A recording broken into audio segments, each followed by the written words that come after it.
What's going on, everyone? Welcome back to the show. So you've heard this midterm election is going to be about the economy, and then the economy. That's what it's going to be about. And today I'm going to react to a video. This is Harry Anthony's going to be talking about the economy and how Republican voters are now souring to this current administration.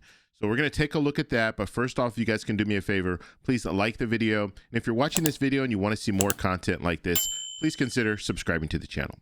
So I've said this before, when it comes to this midterm election is going to be a referendum on the president. So if the current administration is not doing well, if the president is not doing well with his policies, that is going to impact some of the Republicans that are currently running. Why?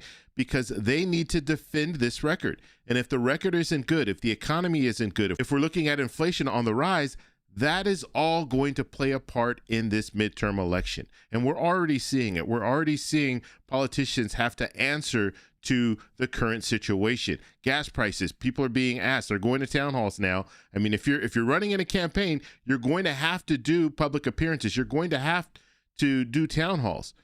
And we're seeing voters out there saying, look, what's going on? Why aren't you protecting us? Why aren't you trying to help us? And so that's what they're asking these different politicians. And if these politicians can't come up with a good answer, then guess what? They're probably going to lose their seat. Even if they have an advantage, they could have a 10-point advantage right now, but they still could potentially lose their seat if they can't answer the simple question, why are grocery prices high? Why are gas prices high? When are they coming down? And if they don't see any results before the midterm election, then they're probably going to struggle and they could lose in November. So let's go ahead and take a look at Harry Anthony. He's going to be talking, he's going to run the numbers and show us a little bit more information. And so we'll take a look at this and then we'll talk a little bit about it as we watch it. Here we go. And what are we talking about? We're talking about a complete collapse of the floor. Look at this. Republicans' net approval of Trump on inflation. You know, you go back when he was running for re-election back in 2024 for term number one. Look at that net approval rating. It was plus 68 points. Now, this is GOP, okay? So we're talking about Republicans. We're not talking about all voters. So that's important to understand. These are just Republicans. This is how they feel. In terms of how Republicans viewed inflation and Trump in term number one. Look at this. Look at this. Collapse. Minus 5 points. Now, this is just the Ipsos polling, I will note.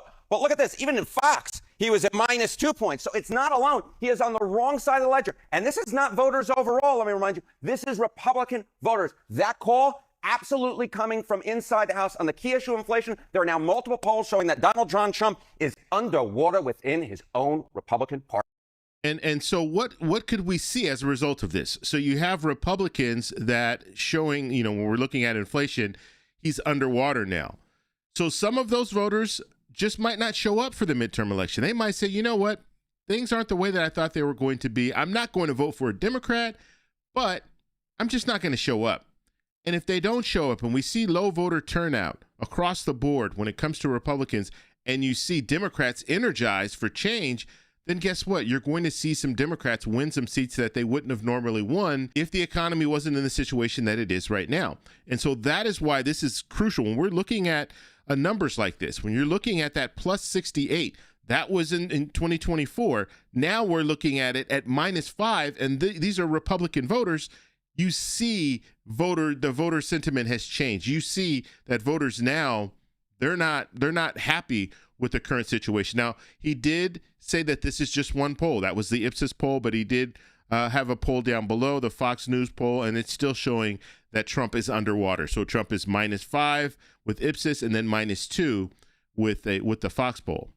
That's a 73-point swing. I just did the math right now. That is 73, and I actually drew that pretty gosh darn well. All right, Harry, the phone is ringing. Hello? And someone's calling about gas prices. Yes. Who's calling and what are they saying? It's Republicans who are calling again, and they are saying that they are underwater again when it comes to this particular issue. Look at gas prices. Okay, GOP, Trump net approval on fuel and gas prices. You go back to last summer, look at this. It was plus 51. I mean, plus 51. You have to understand these numbers that we're looking at here. I mean, plus 51, that was in June, so that was just a year ago. It was plus 21. Now he's showing it at minus 4.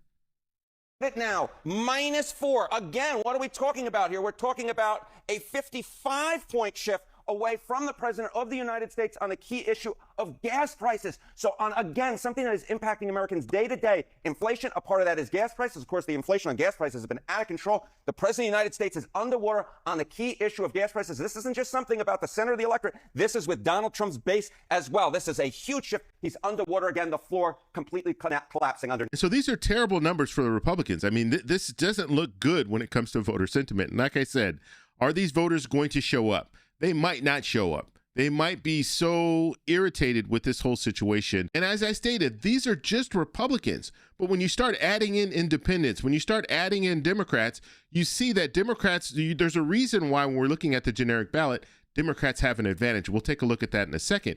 But the reason why they have an advantage is because of the situation that we're in. It's because of the economy. The economy is not doing well.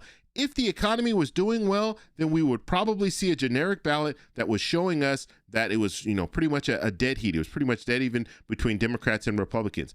But we're not seeing that because of the economy. And right now, we don't really see a pathway to change that when it comes to gas prices and the price of groceries and all that. We don't see it. All last year, when we're looking at grocery prices, all last year, grocery prices were elevated. And now they're even more elevated as a result of this war in Iran. Now, even when, if we get to this point where they resolve the situation in Iran, we have some type of peace deal, or, they're talking right now about the 60-day ceasefire and all of that. It's still going to take some time for us to actually feel that. Gas prices will still be elevated. They'll come down a little bit, but they're still going to be elevated, and they're going to be higher than they were the beginning of this year. And we also have to remember we're moving into the summer. So in the summertime, more people are out traveling and doing things like that. And so they're going to, the demand for fuel is going to increase. And that's when people are really going to feel it the most, because if they want to do that road trip now, when they have to put all that gas in their tank, they're going to say, wow, this is crazy. Or if they want to take a flight somewhere, they're going to see, because jet fuel has increased as well, they're going to see that the cost of airline tickets is more expensive. So this is not good news. This is really not good news for the Republicans that are running in this midterm election. And let me show you the generic ballot too, because this is changing. Every day it looks like it's changing. And so this is Real Clear Politics. What they do is they average the polls.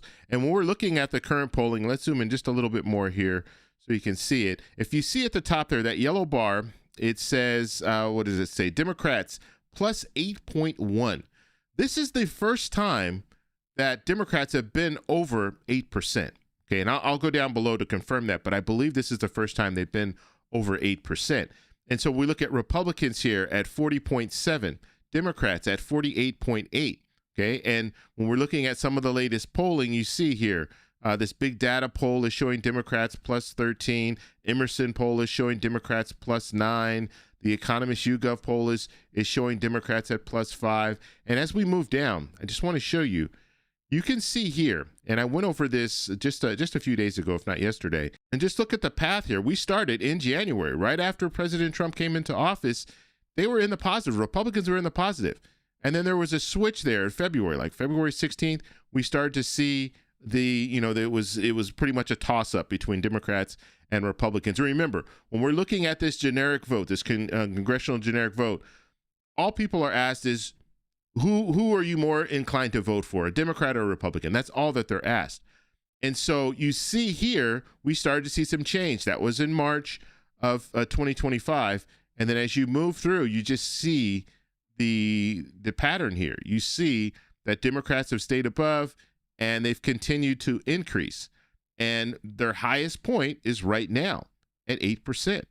Okay, at 8%, that's their highest point. And if you look right below that, you look at this bar right below that, you see the momentum here. You see the momentum building. If you want to say the blue wave, that's what you're seeing down here. You're seeing that Democrats continue to increase their lead, They continue to be on the uptick. When it comes to Republicans, you see down below, they took a huge dip here. May 7th, from that point down, that's just a straight pathway down there. And so the Republicans have a huge problem. Their problem is the economy. What are you going to do about the economy? If the economy does not improve in the next 3 months, then we will see a blue wave. Democrats will, even with all the redistricting and all of that talk, Democrats are still going to be able to take back control of the House, and they could potentially be able to take back control of the Senate just because of the economy. Because remember, when President Trump won, When President Trump won in 2024, he ran on the economy. That's all you heard him talking about. I'm going to fix this. This is a problem. The economy is terrible. This, that. I'm going to improve it. We're seeing inflation at all-time highs and all this stuff that he was talking about, right? But he didn't do anything to improve it, and now it's worse. It's worse than when he started. The CPI, the Consumer Price Index, was at 3% when he started. The Consumer Price Index right now is at 3.8%. And the anticipation is it's going to get even worse before it gets better. So now I want to hand this off to you. What do you guys think about this? What do you think about the economy? Do you think that's the reason why Democrats are doing so well in the latest polling? Let me know your comments below. If you like this video, please give me a thumbs up. Please subscribe for more. And remember, stay informed, stay engaged, and I'll talk to you in the next one. Bye. So that's all we have for this video. Make sure if you guys want to send me an email, you can do that, david@thetecshow.com. Like the video, subscribe for more, and check out these videos over here for some more great content. Talk to you later. Bye.